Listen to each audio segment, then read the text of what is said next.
자, 그럼 이제 우리가 화학성 식중독 들어갈 차례죠. 자, 화학성 식중독 제일 먼저 원인이 나와 있는데요. 이 부분은 그냥 읽고 넘어가시면 돼요. 원인은 어차피 이제 뒤에 다 나올 내용이니까. 자, 화학성 식중독의 원인이 되는 것들은 어떤 거냐면요. 첫 번째, 식품의 제조, 가공, 보존 중에 고의 또는 과실로 첨가, 유입되는 경우예요. 그래서 고의적으로 집어넣는 경우 화학성 식중독의 원인이 됩니다. 대표적인 게요, 유해 첨가물들이요. 유해한지 알지만 고의적으로 집어넣는 경우가 많죠. 값이 싸니까요.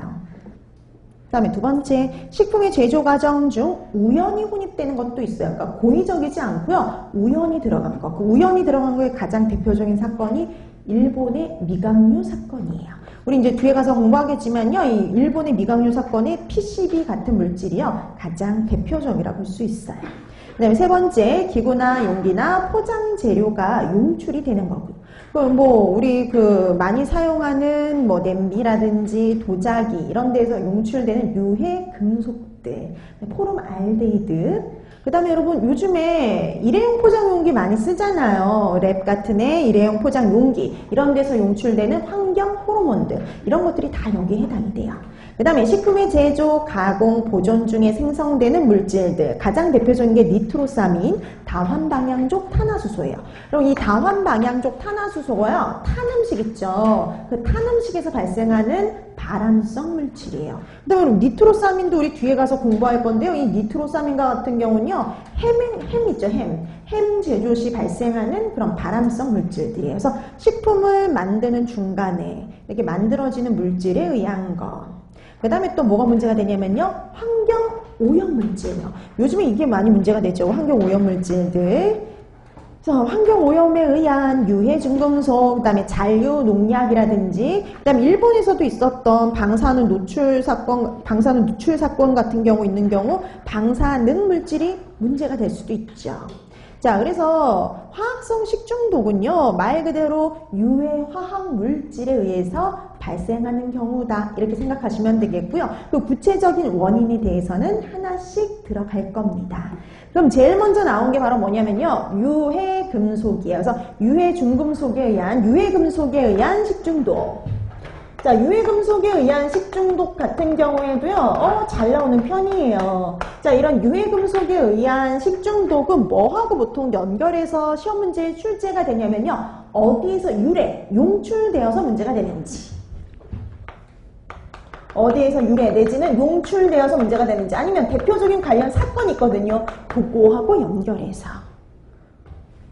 미나마타 사건의 원인 물질이 뭐냐라든지, 공장 폐수로 인해서 발생한 적이 있으며, 이런 식으로 주어져요. 어디에서 용출된 어떤 사건과 관련이 있는지, 그 대표적인 사건이 있는 것들이 몇 가지 있어요. 그 다음에 어디서 용출되느냐 정해진 것들이 있습니다. 대표적인 것들, 그런 것들과 연결한다든지. 또 하나, 주증상이에요. 그러니까 일반적인 증상 말고 그 유해금속에서만 나타나는 대표적인 증상, 주증상과 연결해서 시험 문제가 출제가 돼요. 그럼 가장 대표적인 게 이제 골연화증 이런 건데요. 골연화증을 일으킨 유해금속은 이런 형태로 시험 문제가 나온다는 거죠. 자, 그래서 유해금속은 어디서 유래되어서 문제가 되는지, 아니면 주증상, 요거와 연계해서 주로 시험 문제에 출제된다, 이렇게 보시면 돼요.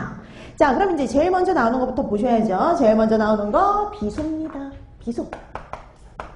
자, 비소도 그래서 여러분 어디에서 용출되어서 문제가 되는지 기억해 두셔야 되는데요. 여러분, 이 비소는 순도가 낮은 첨가물에 불순물로 들어간 적이 있어요. 불순물. 원래 불순물로 들어간 적이 있어요. 그러니까 여러분, 순도가 낮다는 거는요, 보통 공업용이에요. 순도가 낮은 건 보통 공업용이에요. 왜냐면 먹을 게 아니니까 순도가 좀 낮아도 되거든요. 근데 순도가 높을수록 비싸요. 그러니까 그런 순도가 낮은 첨가물을 사용해서 문제가 된 적이 있었어요. 대표적인 사건은 조제분유 사건. 그 다음에 이거보다 더 유명한 사건은 3분의 간장 사건이에요. 3분의 간장. 3분의 간장 사건. 그래서 순도가 낮은 첨가물에 불순물로 혼입된 대표적인 사건이 3분해 간장 사건이에요. 그러니까 여러분 우리 보통 간장하면 발효간장, 양조간장 생각하잖아요. 근데 여러분 예전에는 3분해 간장도 되게 많이 나왔어요. 그럼 3분해 간장은요 발효를 시킨 게 아니라 콩 단백질을요 염산을 써서 분해시키는 거예요. 그러니까 염산을 써서 분해시킨 게 바로 3분해 간장이에요.